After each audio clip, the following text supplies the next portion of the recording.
venture behind the lens, and step across the boundaries of conventional narratives. Today, we invite you to bear witness to the powerful, transformative moments that redefined everything we thought we knew. Sir, what are you doing sitting here? What's in the case? I'm waiting for my wife. What does it look like I'm doing? I need to know what's inside. You blind? It's a guitar box. What else would be in it? Open the box. Right now, you're going to be arrested. You serious? It's a guitar.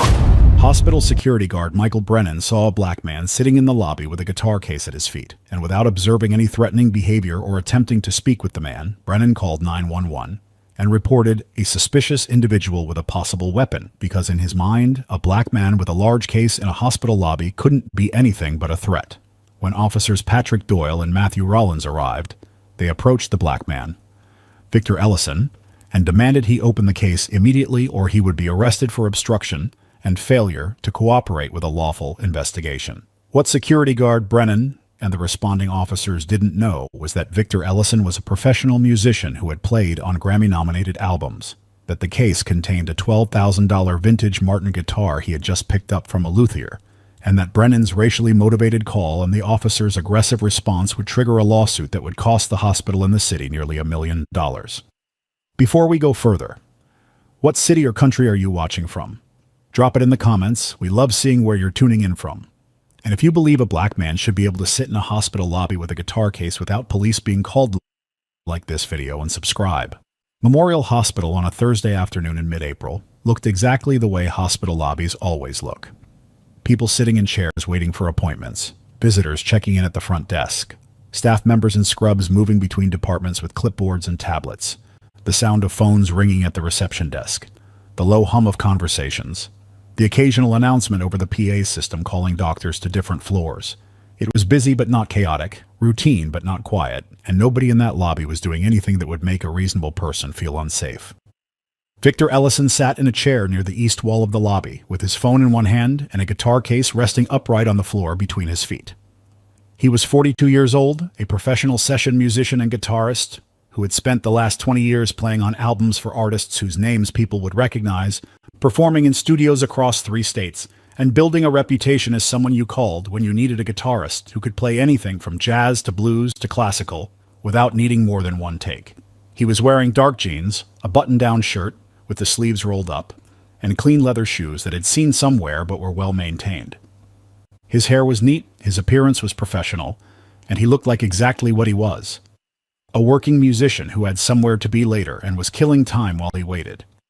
He had been sitting in that chair for about 25 minutes, and he was there because his wife Angela had a follow-up appointment with her cardiologist on the 3rd floor. The appointment was running a little long, which wasn't unusual for cardiology appointments, so Victor had texted her to let her know he was downstairs in the lobby and would wait for her there.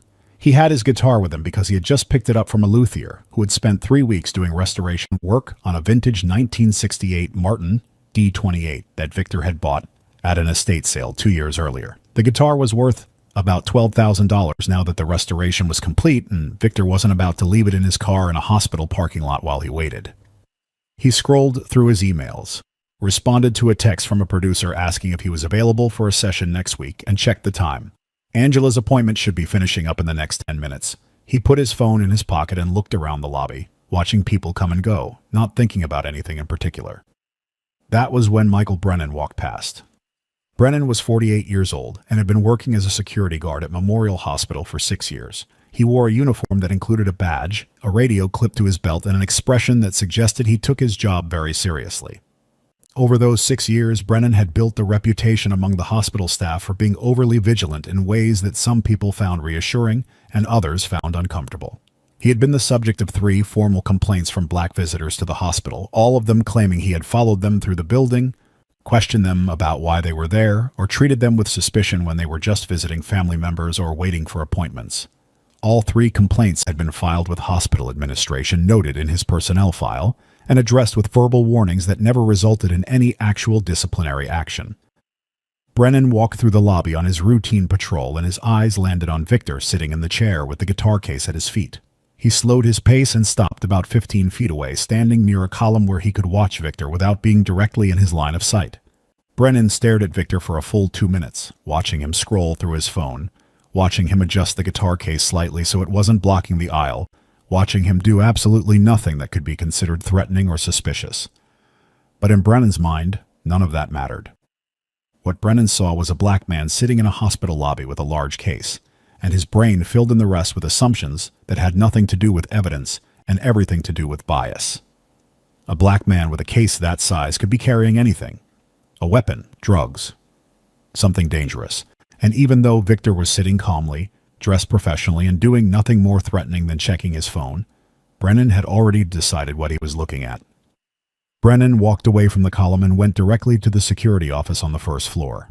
He sat down at the desk, picked up the phone, and dialed 911. The dispatcher answered. 911? What's your emergency? Brennan's voice was calm, but carried a tone of urgency designed to make the dispatcher take him seriously. This is Michael Brennan, security at Memorial Hospital. I have a suspicious individual in the main lobby. Black male, mid-40s, sitting alone with a large case. The case could contain a weapon. I need officers here immediately. The dispatcher's voice came back with a series of standard questions. Has the individual made any threats or displayed any weapons? No, but he's been sitting there for a while now, just watching people. I don't recognize him, and the case is large enough to hold something dangerous. I need officers here to check it out. Are there any other threatening behaviors you've observed? Brennan hesitated for just a second because the honest answer was no. Victor hadn't done anything. But Brennan had already made the call, and backing down now would make him look like he had overreacted. He's acting suspicious, just sitting there. I think you should send someone. The dispatcher confirmed the address and told Brennan that officers were being dispatched. Brennan hung up the phone and walked back out to the lobby, positioning himself where he could keep an eye on Victor while he waited for the police to arrive. Victor had no idea any of this was happening. He was still sitting in his chair, still scrolling through his phone, still waiting for Angela to finish her appointment. He looked up once and saw Brennan standing near the entrance watching him, and he thought it was a little odd that a security guard was staring at him, but he didn't think much of it. Security guards watched people. That was their job. 7 minutes later, 2 police officers walked through the front entrance of the hospital. Officers Patrick Doyle and Matthew Rollins were both in uniform, both carrying the weight of their equipment belts and both walking with the kind of purposeful stride that made people in the lobby turn and look. Doyle was 35 years old with 8 years on the force, and Rollins was 29 with 4 years of experience. They had responded to the call about a suspicious person with a possible weapon, and the dispatcher had told them the security guard at the hospital believed the individual might be armed. Brennan met them near the entrance and pointed across the lobby toward Victor. That's him, with the case. He's been sitting there for about half an hour. I think there might be a weapon inside. Doyle looked across the lobby at Victor, who was still sitting in his chair looking at his phone, completely unaware that he was being discussed. Doyle's hand moved instinctively to rest near his service weapon, and Rollins did the same. They walked across the lobby together, their eyes locked on Victor and the guitar case at his feet. Victor looked up when he saw 2 uniformed officers walking directly toward him, and his stomach dropped slightly because he knew from experience that when police approached a black man with that kind of a focus, it usually wasn't because they wanted to have a friendly conversation. The officers stopped directly in front of him, and Doyle spoke first, his voice loud and authoritative. Sir, we need you to open that case, right now. Victor looked up at both officers, confusion and caution mixing on his face. Excuse me? What's this about? Rollins stepped closer, his hand still near his weapon. We received a report of a suspicious individual with a possible weapon. Open the case and show us what's inside. Victor's voice stayed calm, but there was an edge of frustration underneath it. It's a guitar. I'm waiting for my wife. She has an appointment upstairs. Why are you treating me like I did something wrong? Doyle's tone got sharper. Sir, we're not going to ask again. Open the case now, or you'll be arrested for obstruction and failure to cooperate with a lawful investigation. Victor stared at both officers for a moment, and the reality of what was happening settled over him with a weight he had felt before but never gotten used to. He was being treated like a criminal for sitting in a hospital lobby with a guitar case. Not because he had done anything wrong, not because he had threatened anyone, but because someone had looked at him and decided he was a threat. He reached down, unlatched the guitar case, and opened it. Inside was a beautiful vintage Martin D28 acoustic guitar, the wood polished to a deep amber glow. The strings freshly replaced, the craftsmanship unmistakable to anyone who knew anything about instruments. Doyle and Rollins both looked at the guitar. Rollins' hand moved away from his weapon. Doyle's expression didn't change. Victor looked up at both of them. It's a guitar. Like I said. Now can someone explain to me why police were called on me for sitting in a hospital lobby? Michael Brennan, who had been standing a few feet away watching the entire interaction, stepped forward. His voice carried no apology, no recognition that he might have made a mistake. "I was just doing my job. You look suspicious. You can never be too careful these days." Victor's voice was quiet but hard. "Suspicious?" "I was sitting with a guitar case. What exactly was suspicious about that?" Brennan crossed his arms. "You were just sitting there for a long time. I didn't recognize you." And in that moment, Victor Ellison understood exactly what had happened. He had been racially profiled. Police had been called. He had been threatened with arrest. All because a security guard saw a black man with a case and couldn't imagine any scenario where that wasn't a threat. Victor pulled out his phone and started recording. "I want all of your names and badge numbers. Because this is discrimination, and I'm not letting this go." Victor Ellison held his phone up and kept it pointed at Michael Brennan, officers Patrick Doyle and Matthew Rollins, and the guitar case that was still open at his feet, showing exactly what he had said it contained all along. His voice was calm, but carried a weight that made it clear he wasn't going to let this moment pass without documentation. "I want all of your names and badge numbers. Every single one of you. Because what just happened here is racial profiling, and I'm filing a complaint." Brennan stepped back slightly, his arms still crossed, his expression defensive. "I was doing my job. Security protocols require me to report anything suspicious." Victor's eyes stayed locked on him. "What was suspicious?" "Tell me exactly what I did that was suspicious." Brennan hesitated for a second, and when he spoke again, his voice had lost some of its confidence. "You were sitting there with a large case for a long time. I didn't know what was inside. I didn't recognize you." Victor's voice got quieter, but somehow more forceful. "So because you didn't recognize me, and because I had a guitar case, you called 911 and told them I might have a weapon. That's your justification?" Brennan didn't answer. Officer Doyle stepped forward, trying to regain control of the situation.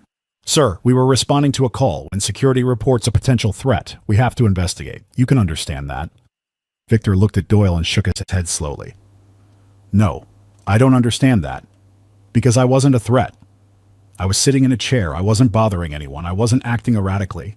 I wasn't doing anything that a reasonable person would call threatening. And you came over here and told me I'd be arrested if I didn't open my guitar case. That's not an investigation. That's intimidation." Rollins tried to interject, his tone slightly softer than Doyle's. "We were just following procedures. Once we saw it was a guitar, we—" "You what?" Victor interrupted. "You apologized? You acknowledged that maybe calling police on a man sitting quietly in a hospital was an overreaction? No. Your security guard standing right there just doubled down and said he was doing his job. Other people in the lobby had stopped what they were doing and were now watching the interaction. An elderly white woman sitting 3 chairs away spoke up, her voice shaking slightly with anger. "I've been sitting here longer than he has. Nobody called the police on me. Nobody asked me to open my purse." A young man near the entrance added, "I've got a backpack.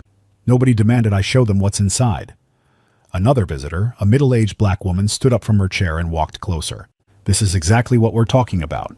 This man was sitting here minding his business, and somebody saw a black man with a case and decided he must be dangerous. That's profiling. That's discrimination." Brennan's face was starting to flush now, and his voice got defensive again. "I treat everyone the same. I don't care what color someone is. I saw something that looked out of place, and I reported it. That's my job."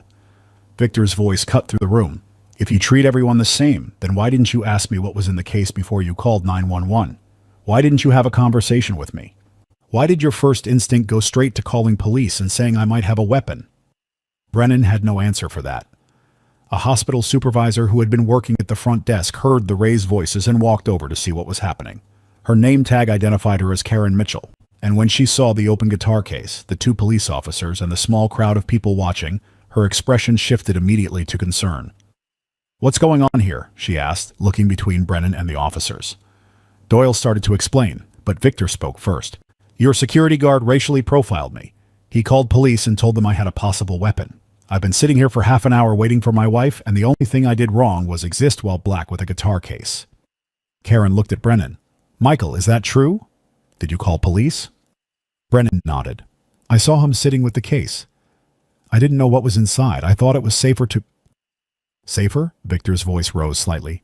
"Safer for who? You didn't feel safe because a black man was sitting in a hospital lobby? That's the problem. That's exactly the problem." Karen looked at the guitar case, then at Victor, and the reality of what had happened was written all over her face. She knew this was bad. She knew the hospital had just made a serious mistake. "Sir, I am so sorry. This should not have happened. Can we talk about this privately?" Victor shook his head. "No, we're not doing this privately. You want to talk? We talk right here, because I want everyone in this lobby to hear what I'm about to say." He looked at Brennan, then at the officers, then at Karen. "I'm a professional musician. I've played on Grammy-nominated albums. I've worked with artists you've heard on the radio. That guitar in that case is worth $12,000, and I just picked it up from a luthier who spent 3 weeks restoring it.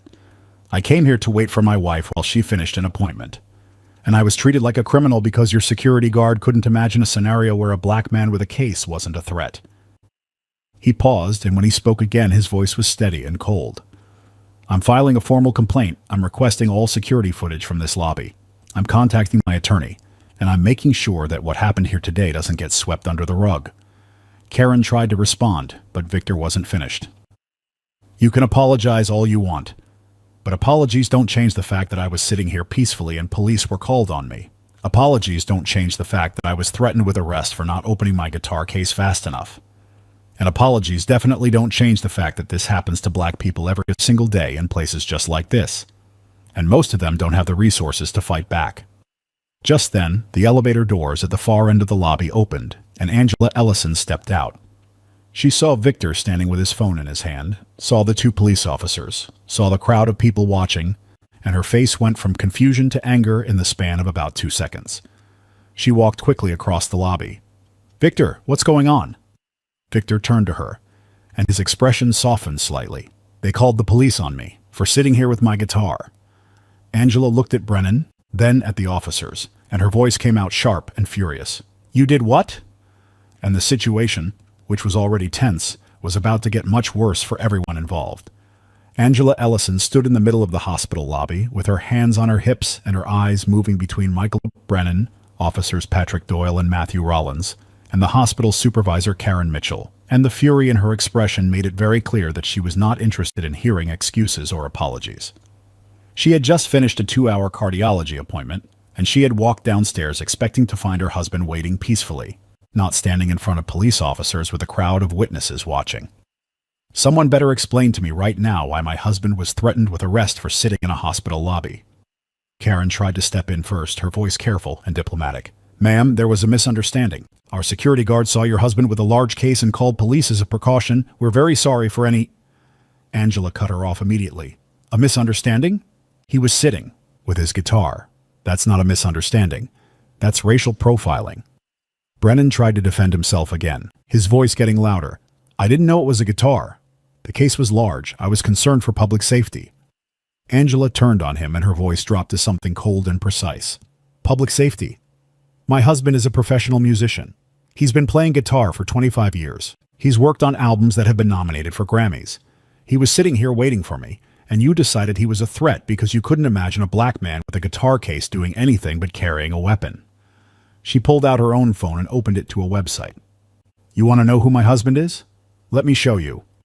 She held up the screen, and on it was Victor's professional website showing his discography, his credits, photos of him in recording studios with artists whose names everyone in that lobby would recognize, and a list of albums he had played on over the past 2 decades. He's played with John Legend. He's played with Alicia Keys. He's been a session musician for major labels. That guitar in that case is worth more than your monthly salary, and you treated him like a criminal. Karen looked at the phone screen and her face went pale. Doyle and Rollins exchanged glances, both of them starting to realize just how badly this situation had gone. Victor spoke up, his voice calm but carrying a weight that made everyone go quiet. "I want the security footage from this lobby. All of it. From the moment I walked in until right now. I want the 911 call that your security guard made. I want the dispatch recording. I want all of it documented and preserved." Karen nodded quickly. "Of course. We'll make sure you have access to everything. I also want Michael Brennan's personnel file, because I'm willing to bet this isn't the first time he's profiled someone." Karen hesitated, and that hesitation told Victor everything he needed to know. "There are other complaints, aren't there?" Victor's voice got quieter. "Other people who were treated like I was treated. Other black visitors who were followed, questioned, made to feel like they didn't belong here." Karen didn't answer, but her expression confirmed it. Angela pulled out her phone again and made a call. It rang twice before someone answered. "Marcus? It's Angela. I need you to meet us at Memorial Hospital. Victor was racially profiled by security and police were called on him. We need an attorney. Now. She stayed on the phone for another minute, giving details, and when she hung up, she looked at Karen. Our attorney is on his way. He'll be here in 20 minutes, and when he gets here, we're going to start talking about a lawsuit. Karen's voice was shaking now. Please, let's not escalate this. We can resolve this internally. We can... Resolve it internally? Angela's voice was sharp. You had police threaten to arrest my husband for sitting in your lobby. You can't resolve that internally. That's a civil rights violation. Victor pulled up the recording he had made on his phone and played it back. Brennan's voice came through clearly. I was just doing my job. You look suspicious. Then Victor's response. What was suspicious about me sitting with a guitar case? And Brennan's answer. You were just sitting there for a long time. I didn't recognize you. Victor stopped the recording and he looked at Karen. That's racial profiling, documented, on tape, and I'm going to make sure everyone hears it. By that evening, the story had already started to spread. Victor's attorney, Marcus Reed, arrived at the hospital within 30 minutes and immediately requested all security footage, the 911 call recording, and Michael Brennan's personnel file. The hospital's legal team, realizing how serious this was, began conducting their own internal investigation. What they found made the situation exponentially worse. Michael Brennan had been the subject of 3 formal complaints over his 6 years at Memorial Hospital. All 3 complaints came from black visitors. The first complaint, filed 2 years earlier, was from a black doctor who worked at a different hospital and was visiting a colleague. Brennan had followed him through the building and demanded to see his credentials, refusing to believe he was a physician. The second complaint came from a black woman visiting her mother in the ICU. Brennan had questioned why she was there and asked to see identification even though visitor policies didn't require it. The third complaint was from a black man who had been sitting in the lobby waiting for his son to finish physical therapy. Brennan had watched him for 15 minutes before approaching and asking what he was doing there. All 3 complaints had been filed. All 3 had been noted in Brennan's personnel file. And all 3 had been dismissed with verbal warnings that resulted in no disciplinary action. The hospital had documented evidence of a pattern, and they had done nothing to address it. When Victor's attorney received the personnel file and saw the pattern of complaints, he knew immediately that this case was going to be much bigger than a single incident. This was systemic. This was a hospital that had allowed a security guard to racially profile visitors for years, and it had taken an incident involving a professional musician with resources and a platform to finally force accountability. Victor and Angela sat in Marcus Reed's office 2 days later, and Marcus laid out what he had found. They knew. The hospital knew Brennan had a pattern. They documented it, and they let him keep working. That's negligence. That's deliberate indifference. And that's going to cost them. Marcus looked at Victor. We're filing a federal lawsuit. Racial discrimination. Violation of your civil rights. Emotional distress. And we're seeking $920,000 in damages. Victor nodded. Do it. The lawsuit filed by Victor Ellison against Memorial Hospital and security guard Michael Brennan moved through the legal system with a speed that reflected just how indefensible the hospital's position was. The evidence was overwhelming and undeniable. Security footage showed Victor sitting peacefully in the lobby for 25 minutes before Brennan made the 911 call. The dispatch recording captured Brennan describing Victor as suspicious, based on nothing more than the fact that he was a black man with a case. The hospital's own personnel files documented 3 prior complaints against Brennan, all from black visitors, all describing the same pattern of profiling and suspicion. The hospital's attorneys reviewed the evidence and made the calculation that no jury would side with them. A well-known professional musician racially profiled while waiting for his wife. A security guard with a documented history of complaints that were ignored. Security footage showing a man doing nothing but sitting quietly before police were called. The case was a civil rights attorney's dream and a defendant's nightmare. Memorial Hospital settled the lawsuit for $920,000 within 8 months. The settlement included not just monetary compensation but a comprehensive list of reforms that Victor's attorney had demanded. The hospital was required to terminate Michael Brennan immediately, implement mandatory bias training for all security personnel, establish an independent review process for any complaints involving racial profiling, install clear written protocols stating that security could not call police on visitors without documented threatening behavior, and conduct quarterly audits of security incident reports to identify patterns of discriminatory enforcement.